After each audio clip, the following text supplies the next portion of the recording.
Hola, buenas tardes.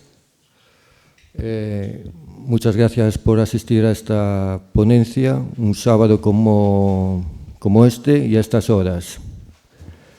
Esta es la prueba empírica de que el ponente es de primera categoría, por la audiencia de la gente. Dicho esto, antes de entrar en la presentación profesional, quería resaltar su valía como persona. Desde que nos presentó Jesús García, el director del documental de Medjugorje, el que conoce el fenómeno Medjugorje seguro que ya sabe quién es Jesús, pues nuestra amistad, Alfredo y yo, fue creciendo de forma rápida. Descubrí a una persona sincera, honesta y sobre todo muy hospitalario, porque doy fe de ello. Nuestra amistad, como que dije, fue creciendo y además de ser un buen amigo, es un padrazo y un buen marido.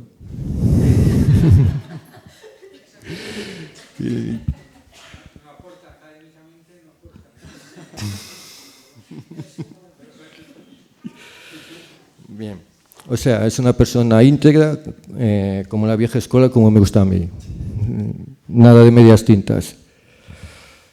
En cuanto a lo profesional, desde sus inicios, Alfredo siempre tuvo inquietudes para la literatura y en el cine. La primera película que vio, no podía ser de otra manera, fue El Señor de los Anillos, y desde entonces vive entusiasmado en el arte de contar historias.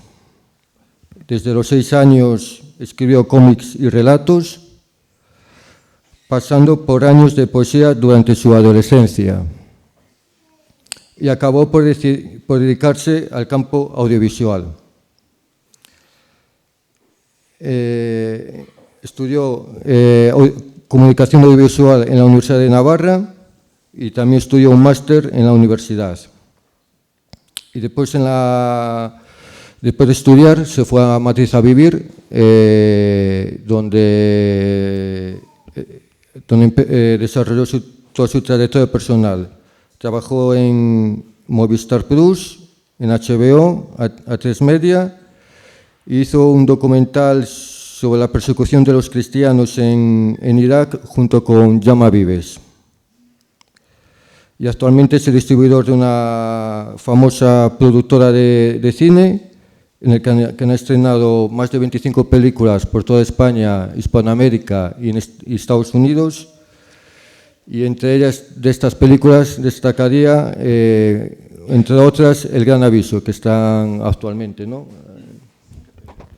Pues nada, es más, después de esto ya es todo tuyo.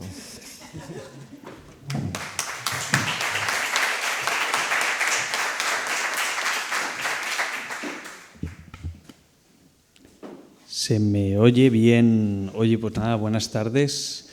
En primer lugar, quería agradecer Tengo bien puesto el micro aquí, ¿verdad? Sí, ¿no?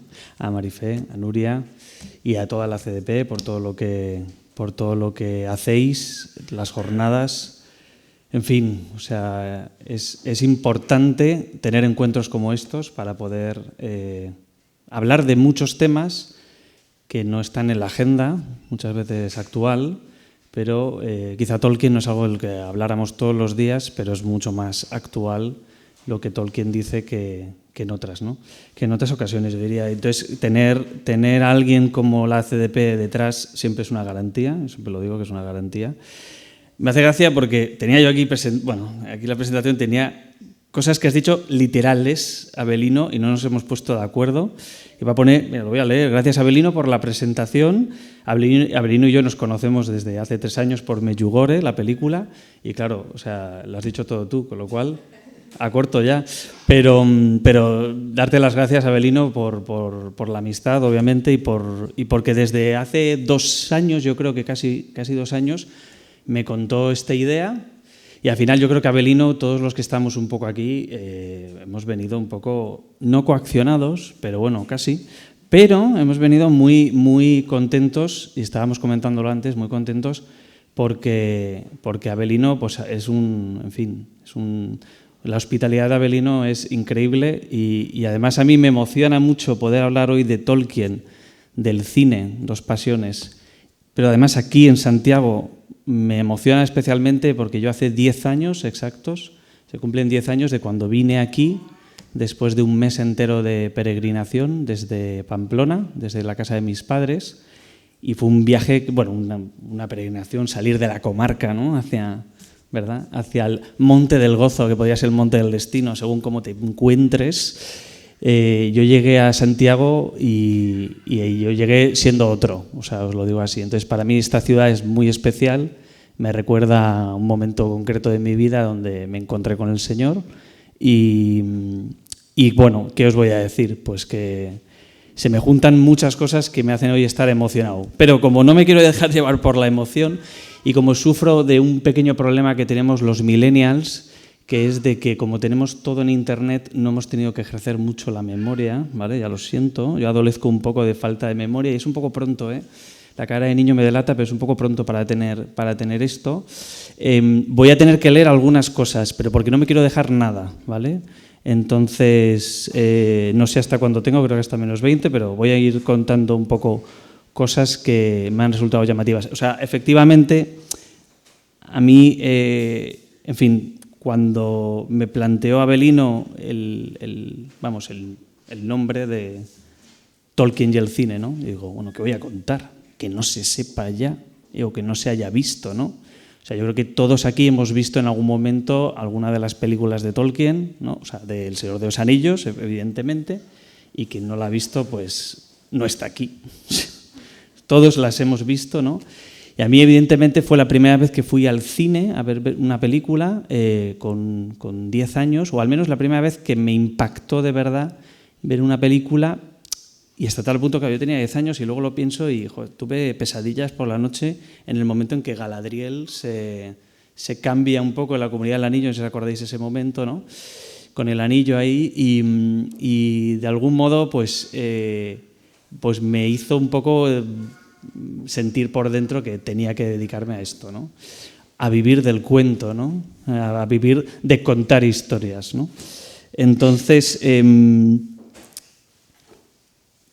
o sea, yo de algún modo, este recuerdo que tengo, esta fascinación, también se me quedó muy implantada porque cuando fui con mi padre a ver la película, me llamó mucho la atención la actitud de mi padre. Yo nunca le había visto a mi padre tan pensativo y intrigado por una película, y luego me explicó que él había leído la película, o sea, había leído los libros y que, o sea, le parecía inadaptable, o sea, inabarcable. Entonces le llamaba mucho la atención que hubiera esto, ¿no? Claro, yo, tonto de mí, ni me había leído el libro, y cuando después, al salir de la película, empecé a leer el segundo libro, ¿no? El de las dos torres, yo dije, no, tengo que ir al principio, ¿no? Y me encontré con personajes como Tom Bombadil, que no aparece en la película y que me llamaron mucho la atención, ¿no? Y a mí un poco esta ponencia la he querido enmarcar en precedentes que ha habido antes del Señor de los Anillos, ¿no? Que es igual la obra culmen que se acerca un poco, ahora lo vamos a ver un poco si realmente se acerca o no al espíritu de Tolkien, y luego por otro lado también un poco los futuribles que yo me voy a atrever a hacer, ¿vale?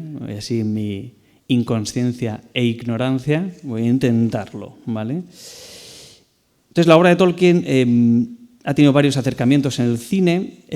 Yo me gustaría, o sea, hay muchos, pero voy a resaltar algunas intentonas, luego algunos hechos fácticos, es decir, películas de verdad que hubo, que algunos conocéis, además han salido mencionados en la comida que hemos tenido hoy, que juntan la rotoscopia, bueno, y etcétera, ¿no? Con la animación. Y luego también voy a desgranar algunas cosas del Señor de los Anillos y del Hobbit. Y bueno, esto era de última hora, lo anticipo ya, pero algo vamos a hablar de la serie, ¿vale? Aunque esto es del cine, pero algo tendremos que decir de la serie, que os adelanto que por supuesto no he visto entera, porque no considero que sea tolkieniana. Así ya empiezo mal, ya lo sé. Va a haber alguno que ya me eche una piedra encima. Puede hacerlo, no pasa nada. Bueno, dicho esto, digamos que el primer intento sería el que el tratamiento que escribió un tal Forrest J. Ackerman, ¿vale?, que fue uno de los primeros intentos de llevar El Señor de los Anillos en los años 50 al cine, ¿no? O sea, este productor y agente de Hollywood era un tipo muy excéntrico, muy pionero un poco, le gustaba mucho el cine de fantasía, ¿no? Y bueno, aparte de ser un tremendo fanático de cine fantástico, de ciencia ficción, etc., yo creo que él también transmitió ese amor un poco por lo imposible y lo irreal de lo que podría ser la adaptabilidad, y que llegó a influir obviamente en generaciones enteras de artistas, y entre ellos el propio Peter Jackson, que yo he podido leer que él mismo admitía, ¿no? Por supuesto, Ackerman se encontró con un Tolkien vivo y entonces una persona un poco difícil para el tema de las adaptaciones, ahora os voy a explicar bien, pero digamos que Ackerman, con el director de animación Morton Grady Zimmerman, creó un tratamiento es un paso previo un poco a lo que sería un guión técnico o un guión de escena, y es un documento bastante sólido para ver un poco si el espíritu, ¿no?, se puede asemejar a lo que es la obra de Tolkien, ¿no? Entonces, digamos que tuvo algunos cambios respecto al libro, ¿vale?, a los libros. De la historia original pues había varios cambios, ¿no?, pero a Tolkien pues no le gustaba nada las simplificaciones narrativas que hacía, ¿no? Pero bueno, me voy a molestar en expresar y leer, de hecho, la frustración en una carta famosa. Claro, ahora sería un tuit, ¿no?, pero en aquella época era una carta. En 1958 escribió Tolkien una carta directa, que la verdad es que no me gustaría nada que me la dirigieran a mí si yo alguna vez adapto alguna obra al cine, pero bueno, donde detallé los puntos que consideraba inaceptables para poder adaptar la película, ¿no? O sea, para poder adaptar los libros a una película. Entonces, porque al final básicamente creía que traicionaba la esencia, ¿no?, de su obra. La voy a leer, me voy a molestar y os voy a molestar leyéndola, pero creo que desgrana muy bien cosas muy concretas para entender cómo Tolkien era el principal impedimento para que se hubiera podido hacer lo siento, pero a Tolkien se lo tengo que decir, era el principal impedimento para que se pudiera haber hecho una película o varias películas sobre sus obras, ¿no? Estimado, así empieza, estimado señor Ackerman, le agradezco que me haya permitido ver el guión de Morton Grady, aunque lo lamento porque me ha puesto en una situación incómoda. Estoy seguro de que su intención fue de lo mejor y que deseaba hacer una película que realmente complaciera a un público amplio. Esto ya nos va sonando un poco con lo que nosotros luego hemos visto en el cine. Bien. Lo que incluiría a los lectores de mi libro. Pero, aunque en mi opinión tal lector solo puede desilusionarse de lo que allí encuentra, el guión está tan completamente en desacuerdo con el espíritu de la historia que estoy seguro de que incluso los no lectores se sentirían desconcertados. La historia ha sido mutilada y vulgarizada, casi hasta lo irreconocible. Si tal guión fuera filmado, el resultado solo podría ser una decepción muy dolorosa. Para mí la cuestión no es si la adaptación es fiel al libro en cada detalle, entre paréntesis, esto no es necesario ni siempre deseado, sino si es fiel a los temas y la atmósfera, a las ideas y la visión de la historia que traté de contar. Citaré algunos ejemplos concretos, aunque lo que sigue no cubre todas las áreas problemáticas. Cambios innecesarios. En primer lugar, me parece que los cambios en los nombres y títulos y las nuevas invenciones sin base en mi obra son innecesarios y a menudo confunden. Por ejemplo, la alteración del nombre Saruman a Aruman parece redundante y confusa, particularmente cuando se trata de diferenciar entre Sauron y Saruman. Estos nombres están destinados a sonar similares de manera deliberada, para enfatizar su relación en la historia.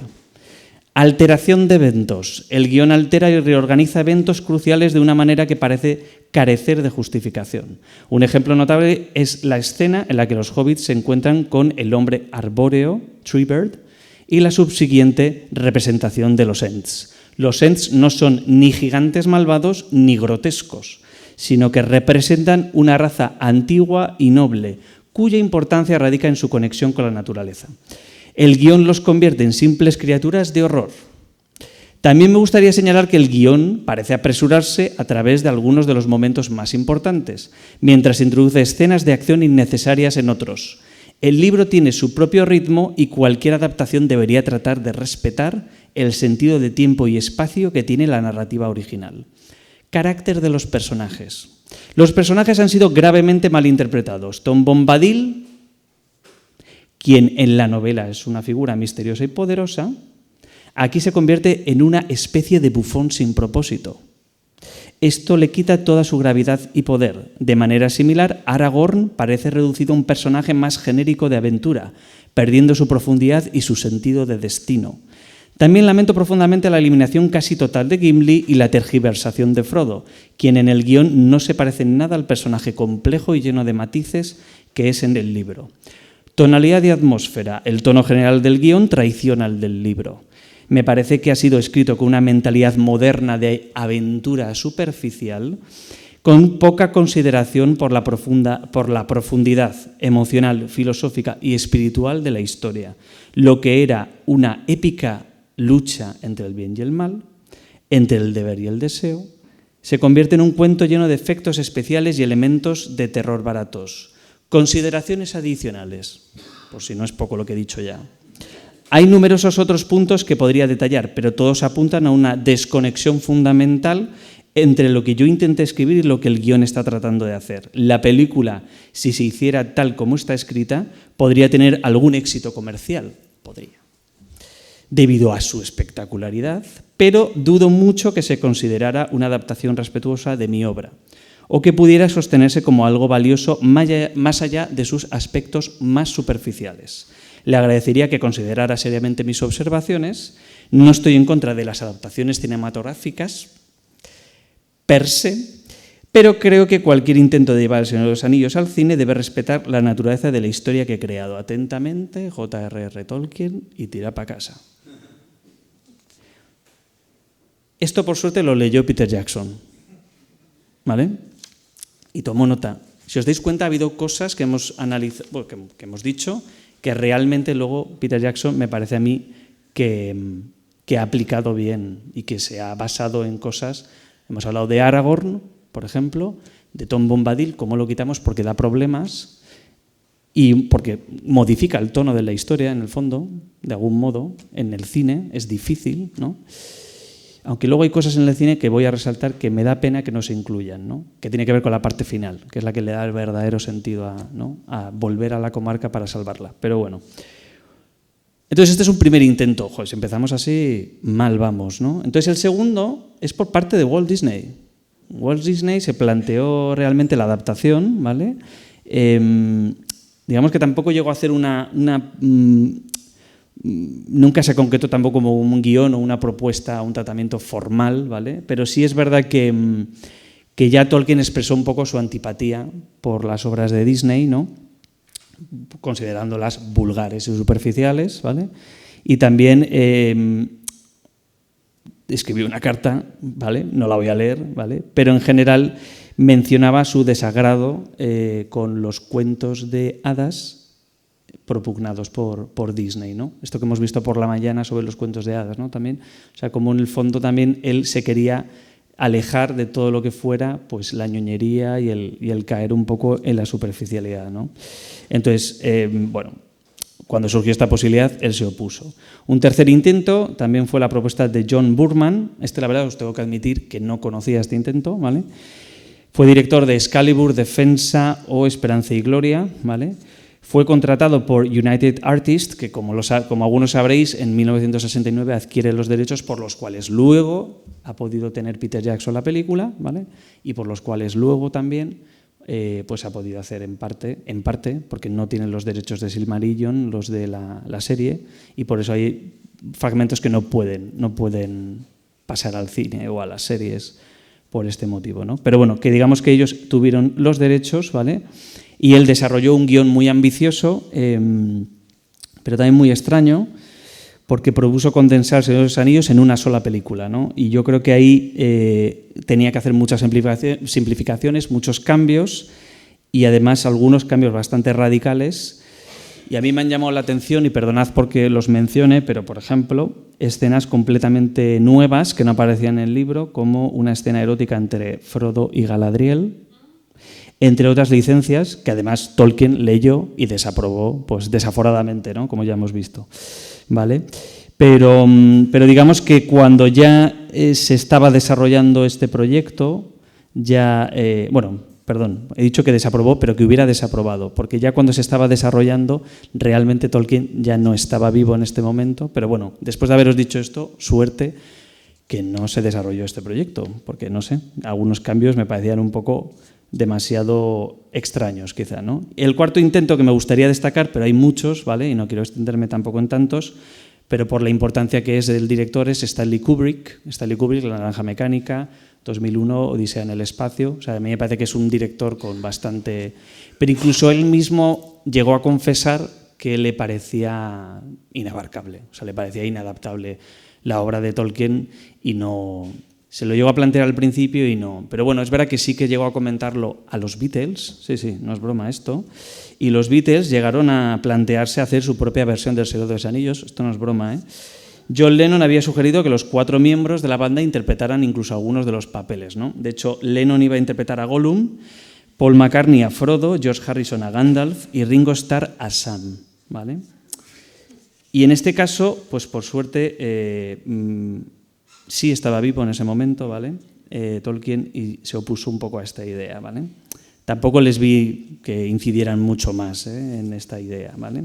Pero bueno, en general podemos ver que Tolkien fue bastante protector de la obra, con razón también, ¿no? Y claro, hasta que llegó un momento en el que ya no la pudo proteger. Y fue cuando pues, vendió los derechos. Dicen las malas lenguas, yo no he podido comprobarlo, pero lo voy a decir al menos aquí, no he podido comprobarlo, pero que los debió vender por unos $100.000 para pagar parte de los impuestos de sucesiones a sus hijos, un poco a sus descendencias. Entonces a mí me da un poco de pena también eso, porque luego supongo que algunos lo sabréis que Christopher Tolkien pues se opuso radicalmente a la obra de Peter Jackson, que quizá, y aquí ahora voy a desganar un poco más, es la que igual tuvo un poquito más de respeto o de apreciación a la obra de Tolkien, ¿no?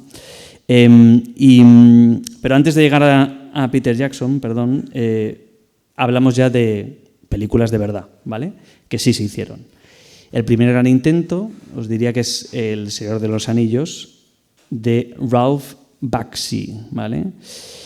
Entonces tuvo varios problemas. Primero, el de no advertir al público que iba a ser una obra enmarcada dentro de una serie de ficción. Entonces la película que hizo pues fue una película que cogió todo lo que fue la Comunidad del Anillo y parte de las Dos Torres. Entonces eso enfureció bastante al fan, ¿vale? En general.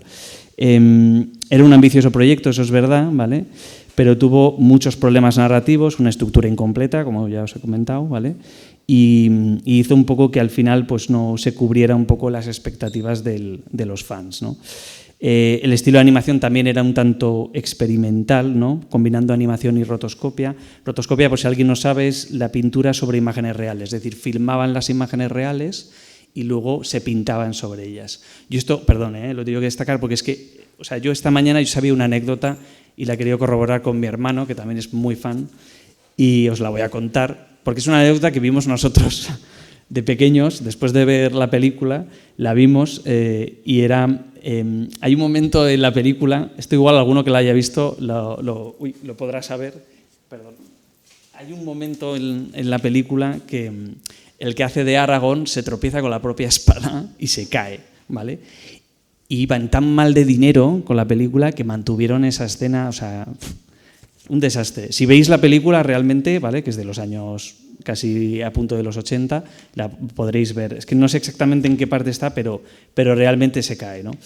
Y para que veáis un poco, pues también tuvo muchos problemas económicos la película y eso hizo que pasaran este tipo de cosas, ¿no? Que luego no se subsanaran, ¿vale? Y al final, pues evidentemente lo que originalmente se habían planteado en el guión no lo pudieron acometer y además, pues no contaba, o sea, yo diría que en esa época, aunque el cine de fantasía no estaba visto en ese momento como ahora, que ahora sí que creo que las obras de Peter Jackson sí que sientan un precedente en ese sentido, del gusto por ese tipo de cine, en ese momento las obras de Tolkien sí estaban siendo muy leídas, ¿no? Estamos hablando del año 78, pues de 78 al 81, creo que en España más o menos al 81 llega la peli, y entonces ahí sí que evidentemente pues sí, pues se les echaron encima, ¿no? ¿Vale? Entonces, como os dije, ¿no? El problema del marketing también es que si tú lanzas una película como dando la sensación que es definitiva y no comentas que en verdad es el principio de una serie que has llevado al principio al cine, pero que luego lo quieres convertir en serie, pues entonces ya desconciertas al público totalmente, ¿no? Entonces fue un fracaso, la verdad es que fue un fracaso. Hubo otro intento también, que fue, bueno, un intento anterior, que es del Hobbit, y luego otro intento posterior, que es de 1977 el del Hobbit y en 1980 del Retorno del Rey, cosa curiosa, ¿vale? Que acometió el estudio Rankin Bash Productions, ¿vale? Que hicieron también adaptaciones animadas, ¿vale? Tienen un estilo muy único, muy simplificado y muy para el cuento infantil, ¿no?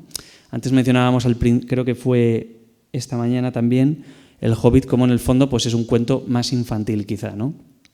Y de algún modo este tipo de animación tradicional que buscaron en la película El Hobbit del 77, ¿vale? Se enfocaba mucho en el viaje de Bilbo Bolsón junto a los enanos y a Gandalf, ¿no? Para recuperar el tesoro del dragón Smaug.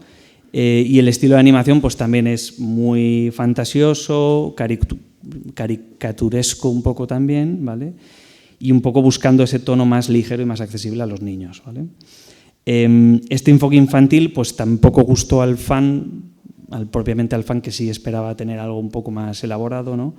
Y quizá pues aunque se le achacara un poco esto también en esa época a los creadores de estas películas, creo que también sentó un buen precedente para coger más gusto todavía, para luego tener un contexto en el cual sí encontrar una obra que se acercara mucho más al espíritu de Tolkien. Entonces, estas dos obras las menciono porque creo que son también un caldo de cultivo muy sano, muy bueno, muy saludable para luego en los 2000 pues ya ir con las películas de Tolkien. Así, para destacar alguna cosa, pues por ejemplo, en El Retorno del Rey cogen la última parte del Señor de los Anillos, pero cogen desde los acontecimientos que rodean la batalla de los campos de Pelennor, el destino de Frodo un poco, o sea, de cómo al final tira el anillo, y de Sam, y la caída de Sauron, ¿no? O sea, eso es un poco lo que intenta contar la historia, ¿no?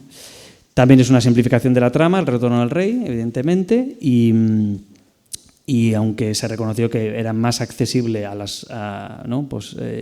que las novelas, ¿no? Porque no eran tan complejas, eran más simples, ¿no? Estas producciones, lo que hizo, como os dije, es mantener la atención en las historias de Tolkien del cara a esto, ¿no? Entonces, a mí me parecía importante resaltar estas tres películas porque, en el fondo, ahora sí se estudian un poco a nivel de cine un poquito de culto, ¿no? Y creo que es hacerles un poco justicia a los primeros que lo intentaron, y además con animación, que no es nada fácil y que algunos que habéis hecho aquí animación sabéis perfectamente que es muy complicado, ¿no? Entonces, digamos que todo esto que os he contado es un poco para, primero, entender que el autor no está nada a favor, él es muy sui generis y tiene todo el derecho a serlo, obviamente, pero también para entender un poco cómo es de difícil acercarte a una obra como la de Tolkien, adaptarla al cine y realmente salir, trascender de la complejidad que tiene y poder hacer al menos 3 películas. Unos intentaron una, otros intentaron varias, pero al final la complejidad que tiene y la temática y la atmósfera y demás, pues bueno, es compleja. Y ahora vamos con la trilogía, ¿vale? La trilogía ya la hemos visto todos, pero yo, por resaltar cosas que me parecen importantes en el contexto, ¿no? Es primero Nueva Zelanda, ¿no? Nueva Zelanda es un espacio no tan conocido por el amplio público, con lo cual, en el fondo, es un espacio muy bien elegido porque permite conocer una realidad que no ha sido tan filmada y tan vista por el público occidental, le iba a decir, pero en general mundial, ¿no? Y también pues porque Peter Jackson es un vago y no quiere salir de la isla. O sea, esto es uno de los criterios que él mismo manifestaba y confesaba en entrevistas cuando le preguntaban por qué Nueva Zelanda y tal. Sí, hermosos parajes, pero es que yo no quiero salir de aquí, ya está. Entonces, eso creo que es un punto a favor, aunque fuera de una manera un poco casual, ¿no? Es un punto a favor porque permite que cosas que no han sido vistas por el público pues se vean por primera vez, ¿no? Y todos esos parajes y todas esas descripciones tan vastas y complejas que tiene, vastas con V, por cierto, y complejas que tiene las novelas de Tolkien, pues se vean más o menos representadas, pero yo creo que se acerquen un poquito más a lo que Tolkien buscaba, ¿no? Como esas descripciones eternas que vemos en los libros, ¿no? Vale. Cosas destacables, ¿no? Condensar más de 1000 palabras más de 1000 páginas en 3 películas. Innovaciones técnicas a destacar en este momento, pues ahora ya nos parece lo más normal del mundo, ¿no? Pero el uso del CGI, pues, ¿no? La imagen generada por ordenador es bastante novedosa en este momento, ¿vale? Y bueno, y la captura de movimiento, ¿no? Pensando en personajes como Gollum, es importante. Ahora lo mismo, lo vemos lo más novedoso, o sea, lo más común y corriente, ¿no? Y esto se verá luego en el Hobbit mucho, pero en esta época es bastante destacado. Luego el diseño de producción y escenarios, lo que decía de Nueva Zelanda como Tierra Media, que tiene unos paisajes tremendos, pues creo que también es un añadido y demás. Creo que hay algunas actuaciones memorables que irremediablemente cuando pensamos en Harry Potter, ahora es imposible no pensar en Daniel Radcliffe, ¿no? O como se diga, perdón. Pero aquí en este caso, Ian McKellen como Gandalf, pues todo el mundo, ¿no? Aunque bueno, tiene ahí su faceta de Magneto que nos ha ayudado también, ¿no? A verle de otro modo. Pero Viggo Mortensen como Aragorn es muy claro en ese sentido. Y Elijah Wood como Frodo. O sea, son 3 actuaciones icónicas que les acompañan ya el resto de su vida. Voy a contar una anécdota muy tonta, pero es un poco como... no me va a salir... vale. Para Aragorn, al principio, esto algunos lo sabréis, escogieron a un actor... A ver si no me voy de hora, ¿eh? ¿Sí? ¿Sí? ¿Seguro? Vale. ¿Cómo vamos? ¿Seguro? Bueno... Escogieron un poco como actor a Stuart Townsend, algo así. Townsend, sí, Stuart Townsend. Que la verdad es que le habían escogido, un actor en ese momento de 29 años, que sí que se preparó mucho para el papel, varios meses de entrenamiento, imaginaos lo que es, ser Aragorn un poco y tal. Y cuando empezó el rodaje, pues Peter Jackson no lo veía como Aragorn, no acababa de verlo. Y fue muy curioso porque se fijaron en Viggo Mortensen y Viggo no quería hacer el papel, pero fue su propio hijo, Viggo tenía 43 años en ese momento, fue su propio hijo el que le pidió que aceptara el papel, ¿no? Como fuera, porque su hijo sí se había leído las novelas y Viggo no. Y fue gracias a su hijo por lo que al final aceptó el papel. Y también a Viggo le costaba mucho el pensar en estar todo el tiempo que estuvieron rodando allí en Nueva Zelanda, ¿no? O sea, irte a una isla lejos, o sea, decía, ¿esto qué es, no? Y al final, pues fijaos lo que acabó siendo, ¿no? Entonces, me parece que también la trilogía, y es de justicia decirlo, establece unas nuevas bases, unos nuevos estándares de un tipo de cine fantástico que se ha hecho a partir de ahí, ¿no? Y no pienso solo en Harry Potter y en sagas, sino en general. O sea, me parece que a partir de ahí sientan un precedente. Me voy al Hobbit. El Hobbit, que yo considero que es un proyecto bastante controvertido, porque hacemos lo que no quería que hiciera en el fondo Tolkien con sus obras. O sea, hablaba de espectacularidad, hablaba de criterio comercial, del amplio público, pero también yo creo que no les sentaba bien que cogieran sus 3 novelas y las juntaran en una película. Pues yo no sé qué diría si cogiéramos una novela de 200 y poco páginas, ¿no? ¿Verdad? Y hiciéramos 3 películas, vale. Entonces, eso ya era un desafío, ¿no? Un viaje inesperado, la desolación de Smaug y la batalla de los 5 ejércitos, ¿vale? Muy bien, también inventarte unos títulos, bien, ok. Y también, pues hay algunos personajes que sabréis todos ya, y tampoco me voy a detener en esto, pero que no están presentes en el libro original y sí que aparecen aquí. Y nada, yo os voy a decir una cosa que yo estoy un poco en la parte o sea, ya sabéis que la crítica la trató un poco de manera bueno, por los dos lados, hubo gente que le gustó mucho, hubo gente que no le gustó nada. Yo he de confesar que me dormí en las 2 primeras películas en el cine, lo tengo que decir, y fijaos que yo sí que era bastante fan de ver todas las películas de Señor de los Anillos, evidentemente en el cine, y es por lo que me quise dedicar al cine, pero la verdad es que mucho CGI, como todos dicen, y mucha dilatación de la trama, ¿no? O sea, al final es un poco lo que vimos, ¿no? Es un ejemplo, al final, el Hobbit, de los riesgos que implica el intentar expandir demasiado una historia, ¿no? Y también de una vez más el tema del marketing, que es a lo que me dedico, pero también de eso, de ajustarte un poco a las expectativas de tu público, ¿no? Es verdad que en taquilla no funcionaron nada mal, de hecho funcionaron bastante bien, pero que luego pues dejó un poco un sabor amargo a la gente, ¿no? Aún así, pues permitió pues, ver otra vez la Tierra Media y ver personajes, por ejemplo, pues como Bilbo otra vez, pero otros como Thorin o Smaug en la pantalla grande, que eso siempre es de agradecer, ¿no? Entonces, bueno, yo creo que lo que os decía, ¿no? Este cine ha ayudado mucho a que otras cosas que se han hecho después, y no solo la serie, ¿no? Que ahora comentaremos, sino también pues, Juego de Tronos y otras, pues un poco se acerquen a buscar esos estándares de cine fantástico espectacular y con una base bastante buscando un poco eso, ¿no? Parajes también amplios, bueno, etcétera, ¿no? Entonces,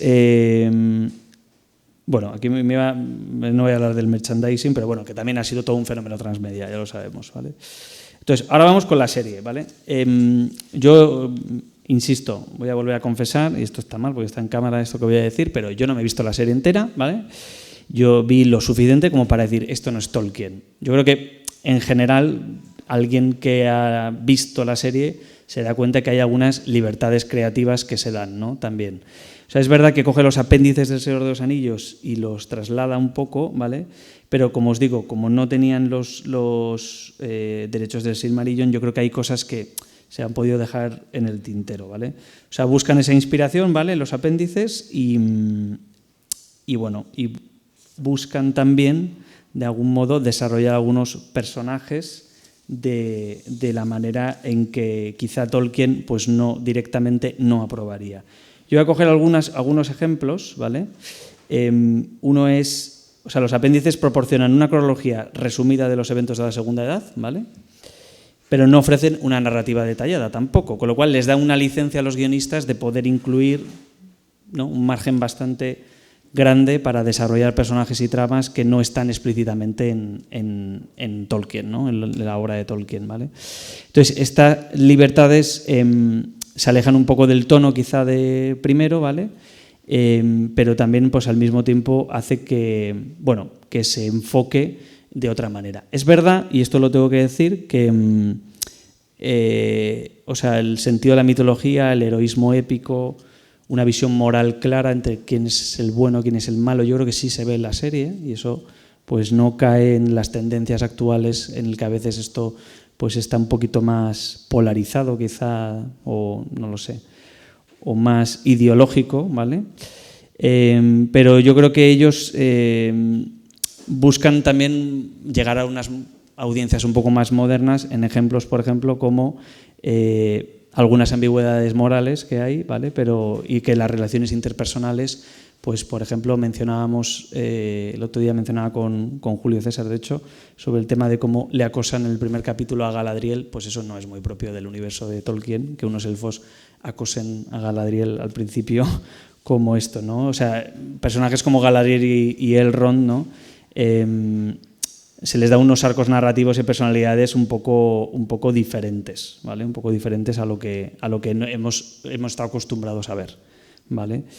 Ya digo que tampoco quiero insistir mucho en la serie, que no he visto entera, con lo cual igual me estoy perdiendo algo y alguno me está diciendo, pues, segunda temporada, esto sí que se especifica mejor, pero bueno. Yo creo que me estoy a punto de pasar del tiempo, entonces, por si acaso... ¿Sí? Vale. Entonces, lo que os decía de que no tienen acceso a todas las obras de Tolkien, ¿vale? Y eso es lo que por un lado les permite subir cosas diferentes, ¿no? a a su universo, pero por otro lado pues les limita, ¿no? Entonces, yo lo que he podido recopilar, esto es un resumen de críticos que he podido leer, porque también, pues bueno, al menos me he querido informar mejor de esto, consideran que Los Anillos del Poder no es fiel al espíritu de Tolkien per se, pero porque se toman libertades en cuanto a la trama, los personajes y el tono, ¿vale? Pero sí que es verdad que algo del tono épico en algún momento o algo de la mitología sí intenta, aunque no explícitamente, pero sí que más o menos permanece, ¿vale? Y no diría que tiene un fuerte sentido de la moral, ¿vale? Pero sí tiene pues algunos componentes morales un poco más claros, ¿no? Pero bueno, aquí tampoco hay un consenso muy, muy claro, ¿vale? Entonces, yo, a ver, os diría que para mí un poco la relación entre el cine, la obra de Tolkien y el cine es compleja. O sea, yo creo que a día de hoy, ahora vamos con los futuribles, yo creo que a día de hoy es difícil saber qué es lo siguiente que se va a hacer, ¿no? O sea, estamos viendo unas tendencias en las narrativas cinematográficas muy cercanas a presentar al héroe como antihéroe, ¿no? A los personajes como con un fondo oscuro, que no sería muy propio del espíritu de Tolkien, simplemente ver como, ¿no? Como esas aristas o esos prismas donde el protagonista pues tiene como un lado oscuro también, como, ¿no? De algún modo, sí, o sea, sí se ven, pero no, creo que me estoy explicando un poco mal, pero ya me entendéis que quizá pues ese tema de antihéroe no está en la épica de Tolkien, ¿no? Pero si por algún modo pues, pudiéramos decir, oye, ¿cuál es la siguiente película que se podría hacer, ¿no? Según las tendencias actuales? Yo lo tengo muy claro y lo voy a decir aquí, sería algo así como una especie de biopic sobre Gollum. Porque Gollum al final tiene una historia bastante tortuosa, tormentosa. Fue un hobbit también, con lo cual sí hay algo que puedes utilizar un poco de, ¿no? Y de algún modo, pues Gollum es un personaje que tiene ese prisma tan complejo de un hobbit que, ¿no? que retuerce su conciencia, se revuelve y que acaba siendo pues su némesis, ¿no? Su antítesis, no sé. O sea, de algún modo Gollum todos tenemos un Gollum dentro, de algún modo, ¿no?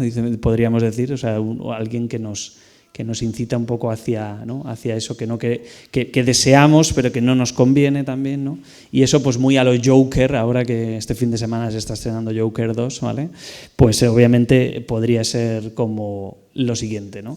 Lo siguiente en cuanto a cine. Yo quiero pensar que también podría haber otros biopics como de Legolas o como de Aragorn, que Aragorn sí que puede dar bastante pie a una épica bastante grande, pero la película que yo creo que falta y tampoco está en la versión extendida del Retorno del Rey sería pues toda esa última parte que da un sentido y que completa muy bien el círculo de cómo los hobbits tienen que rescatar, ¿no? Ha sido mencionado en varias ocasiones aquí y además me gusta que se haya mencionado, ¿no?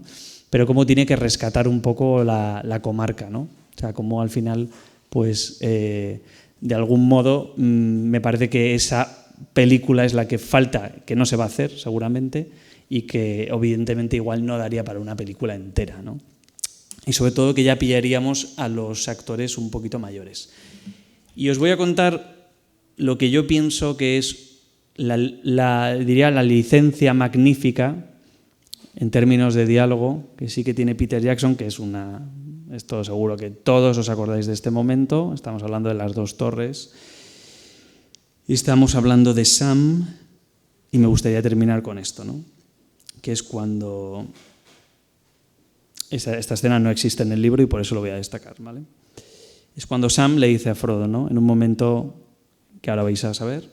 Soy yo, su Sam. ¿No conoce a su Sam? El momento en el que Frodo, ¿no? Está a punto de matar a Sam, ¿no? Por culpa del anillo, ¿no? Y Frodo dice, no puedo hacer esto, Sam. Y Sam nos dice a todos, es lo que todos decimos, ¿no? Después de ver una película como El Señor de los Anillos, ¿no? Lo sé, ha sido un error.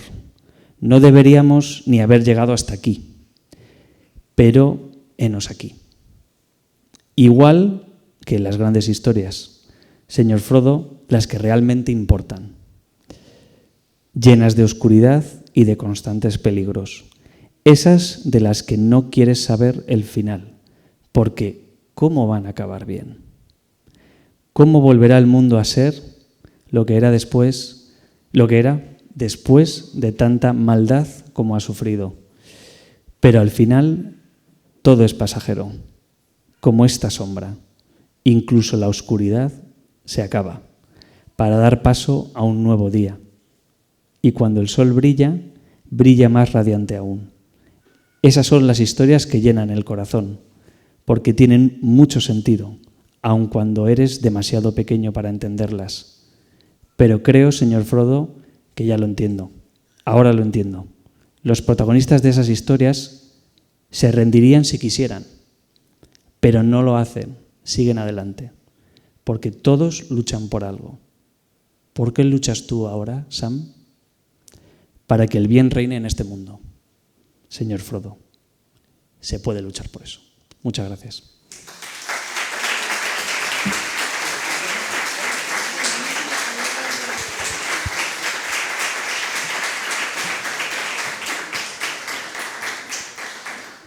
Muchas gracias. Y damos paso a un turno de preguntas, ¿te parece? Me parece. ¿Preparado? Sí. Sí. Pues a vuestra disposición. Bueno, yo solo te voy a dar las gracias porque me ha encantado. Yo con eso que has leído aquí se me cayeron los lagrimones. Y bueno, a mí me ha encantado. Me ha encantado tu intervención. Yo El Señor de los Anillos me lo leí cuando era jovencilla.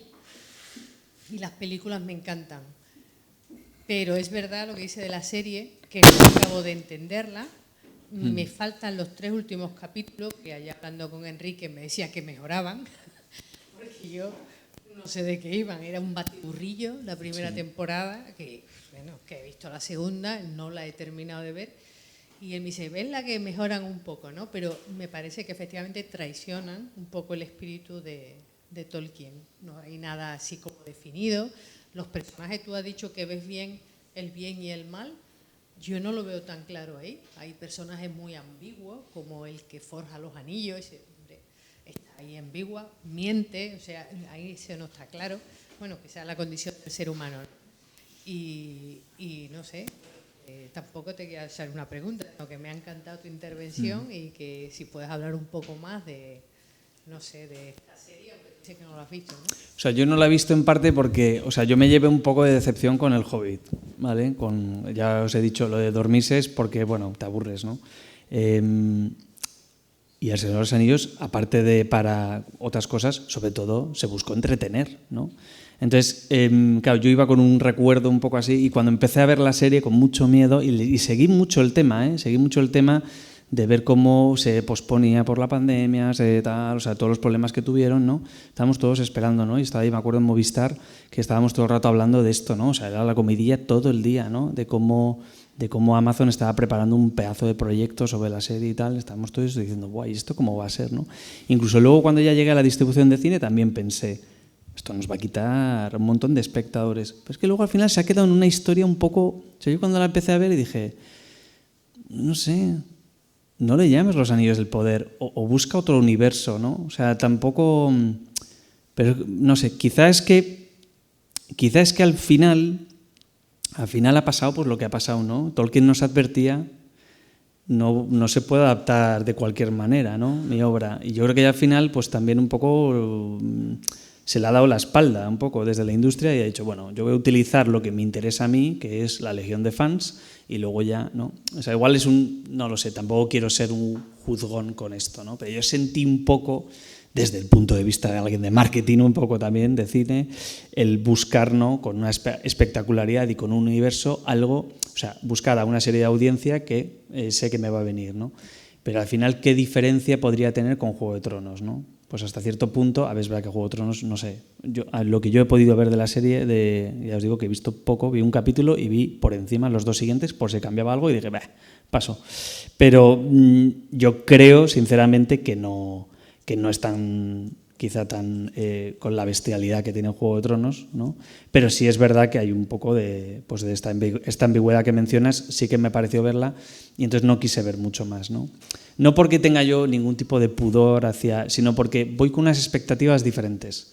O sea, yo voy al universo de Tolkien o alguien que habla de Tolkien de una manera que creo que me voy a encontrar una... No te digo que esto sea Crónicas de Narnia, ¿no? Y una apología al catolicismo ni nada por el estilo. O sea, no es el estilo que uno piensa detrás de Tolkien, ¿no? Sino que un respeto un poco hacia el bien y hacia el mal, ¿no? O sea, hacia, en el fondo, la moralidad que se ve un poco en los personajes. Que sigue simplemente no tener una ideología detrás, sino seguir la naturaleza humana de las acciones. Ya está. Y eso sí se ve en las películas, de Los Señor de los Anillos, y un poco en El Hobbit también incluso. Pero aquí en Los Anillos del Poder yo no lo veía tan claro. Y entonces, no sé, eso. Tampoco puedo responderte exactamente, tampoco era una pregunta, con lo cual ya está perfecto, ¿no? Pero nos quedamos ahí. Muy bien. Una pregunta más. El señor del fondo, quizá.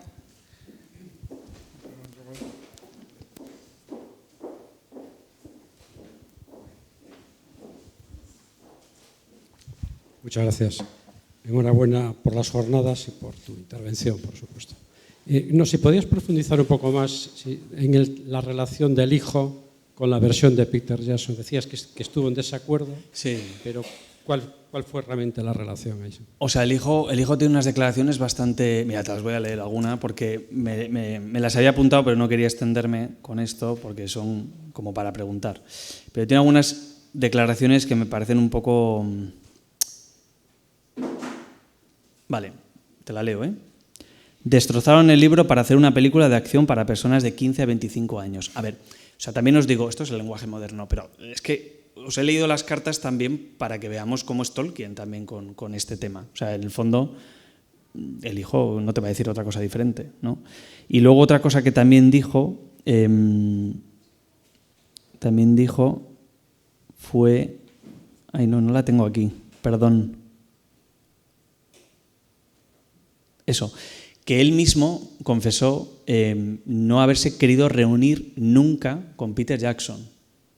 O sea, y eso es algo que luego él deliberadamente lo dijo, ¿vale? Cuando le preguntaban, lo decía continuamente, ¿no? Peter Jackson tampoco se quedó ahí en Nueva Zelanda tan a gusto haciendo la película y punto, ¿no? Pero es verdad que, claro, ya una vez que vende los derechos Tolkien, pues ya se acabó. O sea, no puedes hacer mucho más, ¿no? Pero claro, yo me imagino que la familia se revolvió mucho, es irremediable, ¿no? En parte también. O sea, de hecho, yo me acuerdo cuando hablé con mi padre de la película, él me dijo, no me lo imaginaba así. Y de hecho, con Enrique hemos hablado antes del tema de cómo los hobbits caen mal en la cámara, ¿no? También. Y de hecho, los hobbits se graban con una escala diferente al resto, ¿vale? Hasta el punto de que incluso he podido indagar un poquito que parece ser que Gimli en algunas batallas lucha de rodillas, ¿vale? Para estar un poco a la altura y tal. Entonces, yo creo que en el fondo, detrás de todo esto, hay pues un dolor muy grande, que me parece un poco misterioso en la familia, sobre el tema de cómo se han sentido, creo yo, un poco utilizados con todo, ¿no? Ya no sé ni qué pensarán de Los Anillos del Poder, pero es verdad que es bastante... O sea, siendo que intenta Peter Jackson respetar un poco, pero busca la comercialidad y la espectacularidad y tal, y el universo un poco de Tolkien está presente, pero quizá no con una profundidad demasiado grande, ¿vale? Aunque yo creo que, bueno, más o menos sí hay, pues también vemos esto, pues que para la familia no es suficiente. Eso es así, ¿no? Pero tanto como para no reunirte con Peter Jackson, hombre, eso es un poco el nivel extremo que yo veo un poco también que han tenido. Pero sí, había alguna pregunta aquí, creo. El caballero de la tercera fila. Un poco referido a las adaptaciones y demás. Claro, antes comentó que El Señor de los Anillos, la trilogía de Peter Jackson, pues que era bastante fiel, digamos, a la historia, con sus adaptaciones, sus variaciones para adaptarlo a una audiencia moderna. Algo que, por ejemplo, ya en El Hobbit no sucede porque ya se alargar una cosa a veces innecesariamente. Pero a lo mejor la falta de éxito de la serie de Los Anillos del Poder también tiene mucho que ver con el excesivo proteccionismo que la sociedad Tolkien y que el propio Christopher Tolkien tenía. Porque vamos a ver, nadie está 100% contento con una adaptación que hagan de su novela. Todo el mundo piensa que El Resplandor es una película fantástica y Stephen King le parecía el bodrio más horrible que podían haber hecho con su libro. Entonces, un poco a lo mejor vemos que la demanda existe, porque la gente quiere seguir viendo cosas de hobbits, de anillos, de la Tierra Media.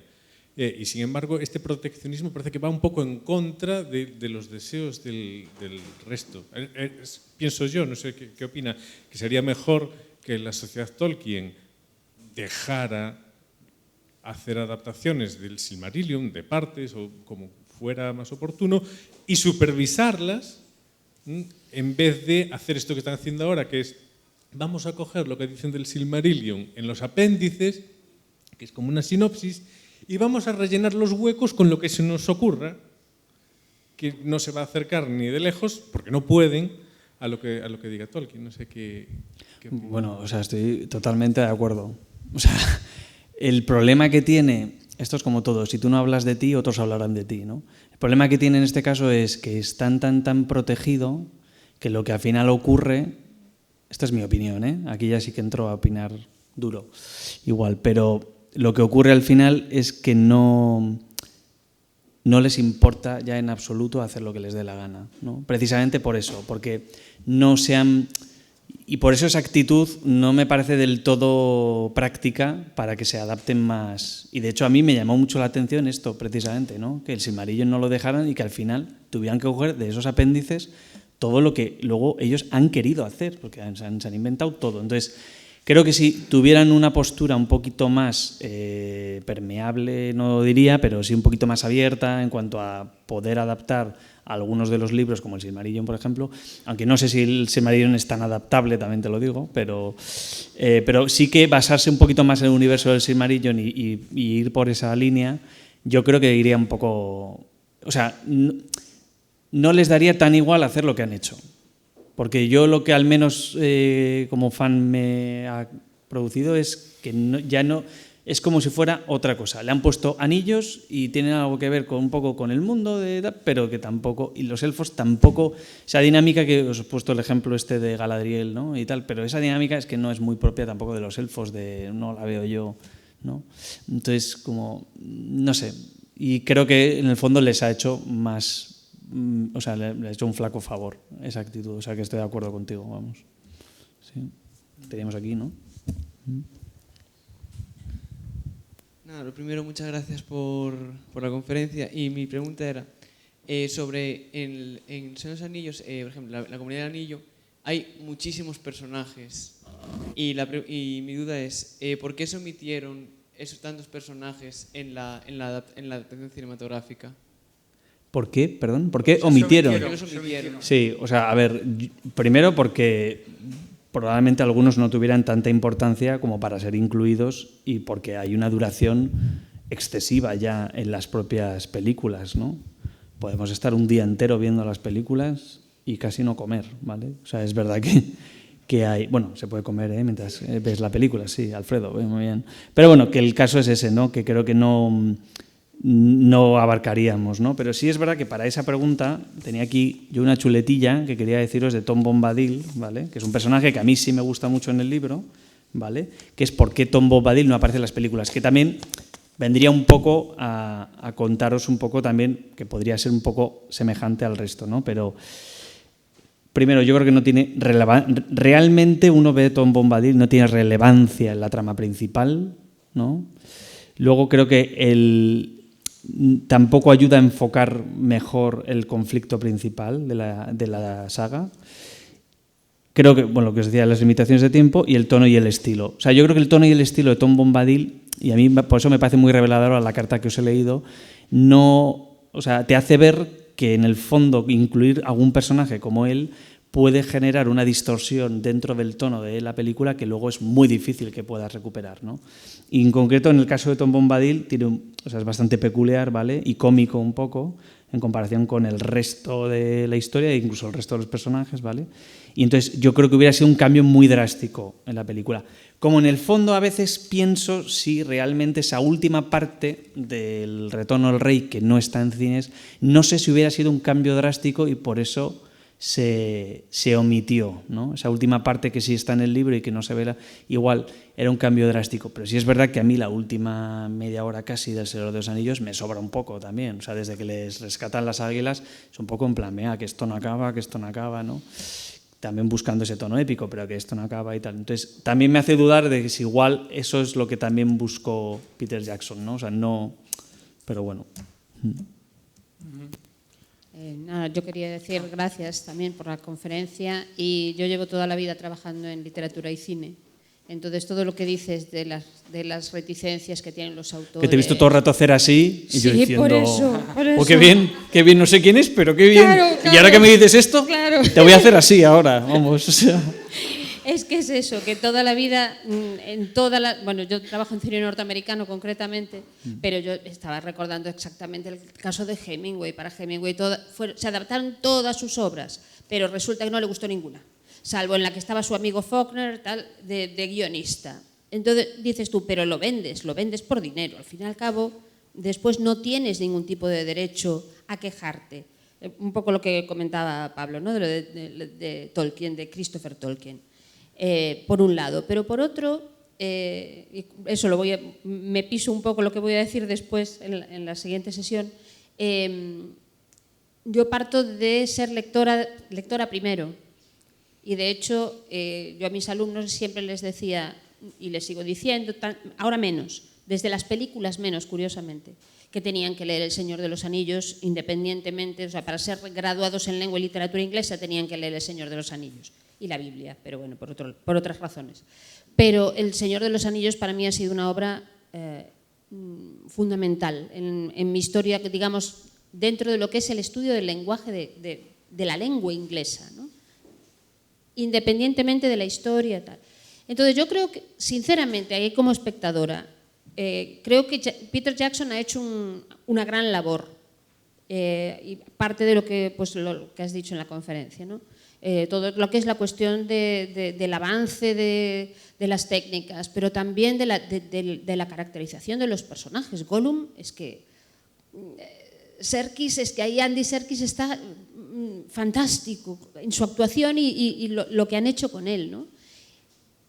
Y eso, ¿hasta qué punto queda más en el imaginario colectivo ahora? Nos ha marcado el imaginario, ¿no? de todo lo que es Tolkien. Pero yo sinceramente también creo que, por cierto, me encantaría tener esa carta, me dices después la carta que has leído de Tolkien, porque me parece además que son unas reivindicaciones por su parte muy razonables. Y tiene varias, pero no os he leído todas porque es un poco... Pero me parece muy razonable y creo que realmente pues, es una guía que podrían seguir ahora para que no para que de repente pues, se te caiga el mito Galadriel realmente, porque a mí fue lo que me pasó en Los Anillos del Poder, ya ni he querido ni siquiera ver la segunda temporada, ¿no? Creo que, como también se decía, hay público y todo lo que tiene que ver con los anillos sigue teniendo público. Quizá menos también porque mucha gente se ha enganchado a lo que es el Juego de Tronos. Sí. Y es un lenguaje y es una aproximación pues, muy diferente, ¿no? Creo yo. Nada que ver con el bien y el mal, nada que ver, o sea, nada que ver. Pero creo que sigue habiendo mucho... público que ha habido, ¿no? Entonces, los anillos del poder, pues porque tenían, igual que se ha hecho a lo largo de toda la historia, ¿no? Los lectores de Mujercitas, todos iban a ver las películas. Eso ya tenías el nicho, lo tenías asegurado, vamos. Y los lectores, lo que decías también, ¿no? Los lectores del Señor de los Anillos iban a ver todos. ¿Que lo iban a criticar todo el mundo? Sí. Pero que realmente yo sí que creo que las películas han sido fieles. Después, lo que venga ahora, me parecían muy interesantes los futuribles que comentabas. Pues quizá ver a los hobbits, o sea, lo que es la última parte, ¿no? Ver la intrahistoria de los hobbits y de Sam erigirse como jefazo, comillas. Sí. ¿No? Pues estaría muy bien para ver el otro lado, ¿no? Y también el otro lado en el personaje, o sea, que se podría hacer un retrato muy, muy bonito, ¿no? Pero Pero nada, eso, estaba asintiendo todo el tiempo porque realmente todo lo que decías, pues tienes mucha razón, ¿no? en lo que ha sido. Y te agradezco por la conferencia, nada más. Nada, ¿cómo te llamas, perdón? Patricia Fra. Patricia, vale. Pues Patricia, o sea, yo lo que diría en el caso de Peter Jackson es que creo que hace lo que no es fácil hacer en El Señor de los Anillos, insisto, que es combinar, por un lado, un lenguaje cinematográfico del cine fantástico diferente al que habíamos visto y que además con unas técnicas muy buenas, y al mismo tiempo un ritmo narrativo que se tiene que alejar necesariamente de la literatura, porque, insisto, todas esas descripciones un poquito eternas que hay a veces en el libro, pues no iba a poder hacerlo tal.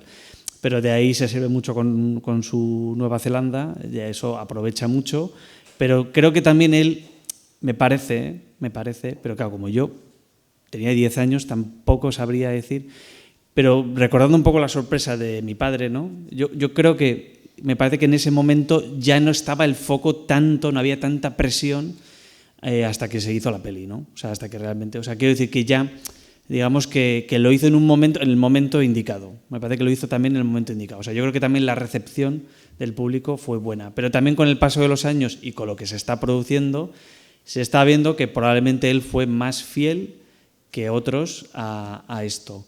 Y bueno, yo espero que ojalá que sí que haya alguien que sea más fiel a Tolkien y que haga alguna producción un poco más cercana a su espíritu, porque creo que nos parece, bueno, a mí me parece que narrativamente es muy interesante todavía, se puede explorar mucho y se puede hacer mucho, y hay mucho talento para hacerlo también. Aunque no usemos ya a los actores porque ya están un poco más mayores, pero que hay mucho todavía por hacer. O sea que sí.